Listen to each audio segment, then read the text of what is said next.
Olá, sou eu, Aloy Faxinã, por aqui mais uma vez para falar de orixá, sempre de forma bem simples.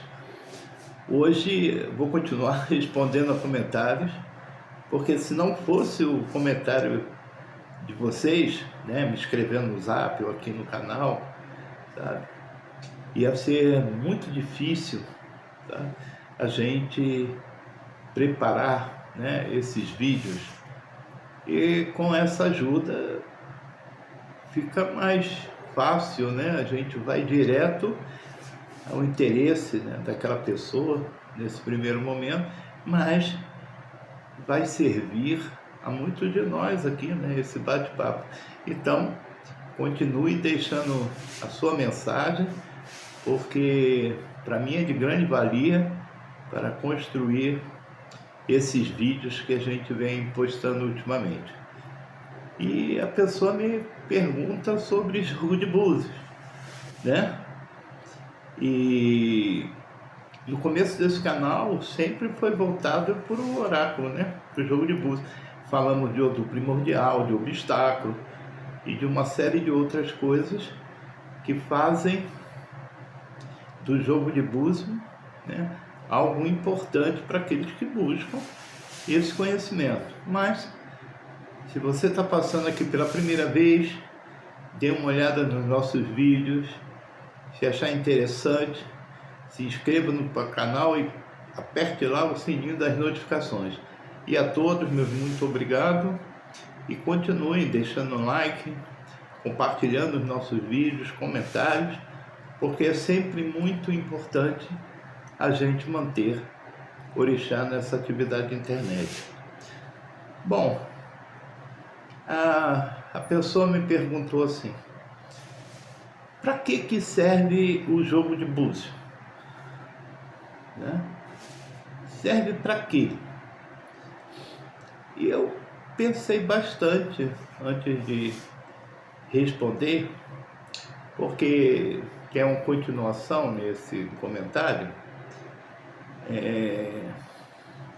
É sempre aquela história, né?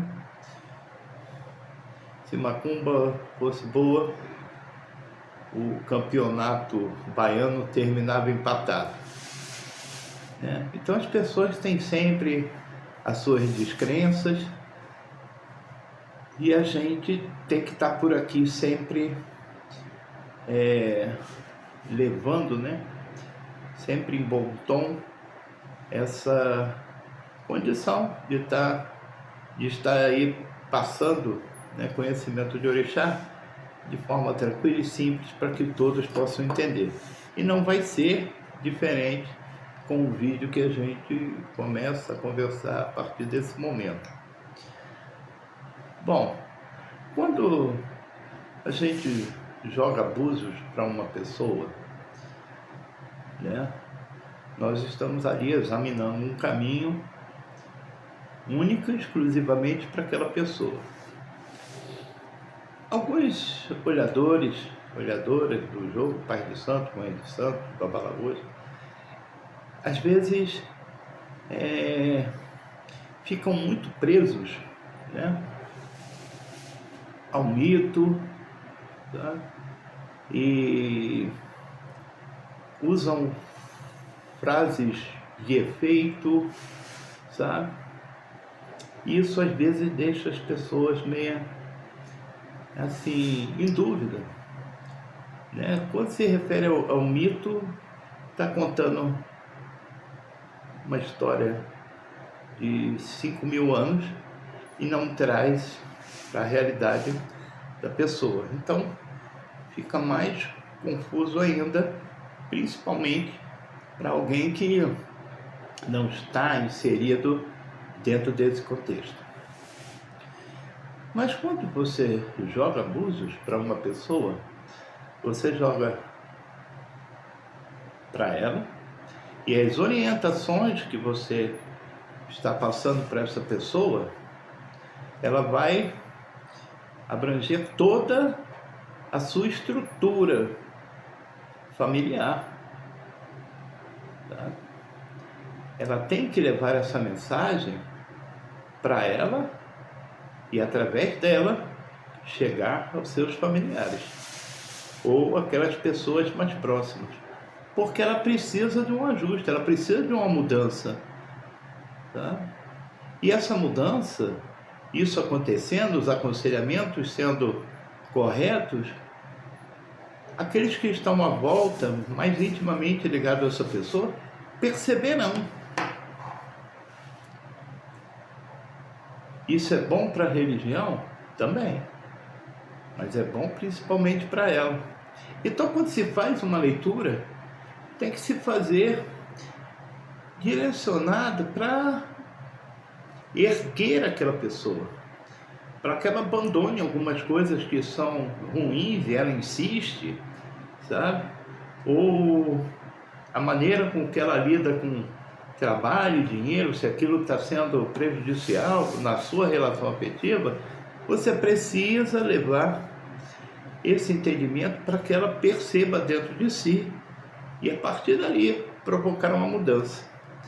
Isso acontece numa primeira consulta? Não, não acontece. A orientação no jogo de búzios é um tratamento. É em cima da sua mesa de jogo que se constrói os caminhos, os ebós, né? Então, a consulta, se você faz bem essa primeira consulta, a pessoa retorna para que você continue, sabe, equilibrando o pensamento dela em direção àquilo que ela quer alcançar, a paz de espírito que ela busca. Dentro desse esquadrinhamento que a gente está tentando fazer aqui, olha como a cultura do orixá é tão importante. Nós vemos muitas vezes as pessoas falando: eu fui fazer a constelação familiar, né? Fui lá fazer a constelação familiar e foi muito bom, né? Isso trouxe um certo bem-estar para dentro de casa, mas a constelação familiar, ela é retirada da religião dos orixás. Retirada. Não vou dizer que usurparam, mas foi retirada e traduzida para o Ocidente, que é praticamente o que acontece no oráculo, no jogo de búzios, ou no opelê, ou no iquim, porque na constelação familiar, diante do orixá, como isso acontece? A família, alguém vai até o babalaô, o sacerdote, e ele chama aquela pessoa e chama também os seus familiares. Senta essa pessoa no centro, porque ela é o problema, senta essa pessoa no centro e os familiares ficam ao seu redor. E ali todos dizem para aquela pessoa o que eles pensam a respeito dela, sabe? Dizem tudo para aquela pessoa, sobre a observação do sacerdote ou da sacerdotisa. Depois, esse que está no centro diz todas as coisas que ele quer dizer também. E aquele que precisa ser ajustado, no caso esse que está no centro, causando problema a essa família, seja lá o problema da natureza que for, ele precisa ser resgatado, ele não pode ser abandonado, ele faz parte daquela família. E aí, o sacerdote, na frente de seus familiares, raspa a cabeça dele, cobre o seu corpo com um pano branco, lava essa cabeça, sabe? E a partir dali, ele faz um voto, e esse voto é de mudança. E a família resgata esse novo ser, né, para o seu convívio novamente, fazem uma festividade e ele retorna para dentro da sua casa. Feitura de santo é assim. É assim que se faz santo. Sabe? Raspam a cabeça para que ele tenha uma vida nova. Porque até aquele momento ali, as coisas eram meio confusas. Por exemplo, eu fui fazer santo porque eu quis.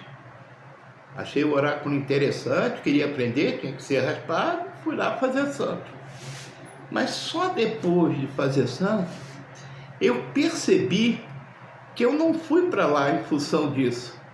Eu fui para lá para um resgate na minha vida muito sério. Tá? Para uma mudança de pensamento, de estrutura, sabe? De convivência com a família. Tá? Eu percebi isso claramente. E foi o que conduziu minha vida até os dias de hoje. Sabe? Então, quando você faz a leitura do oráculo, você está ali diante de alguém buscando auxílio. Tá? Às vezes pode parecer uma coisa à toa, né? Pra gente que é mais velho, pô, isso é uma coisa à toa. E não é para aquela pessoa. E o resgate familiar, através dessa pessoa, sabe, com as suas mudanças, com tudo aquilo que todo mundo já disse para ela não quer aceitar, você não pode ser um obstáculo para essa família e nem para essa pessoa. Então você tem que direcionar, sabe, a realmente se limpar desses problemas e seguir em frente. Então, para que serve o jogo de búzios? Serve para estruturar emocionalmente, sabe, a vida de uma pessoa. E mais do que a gente possa perceber. Sabe? Porque se ela confia em você, sabe,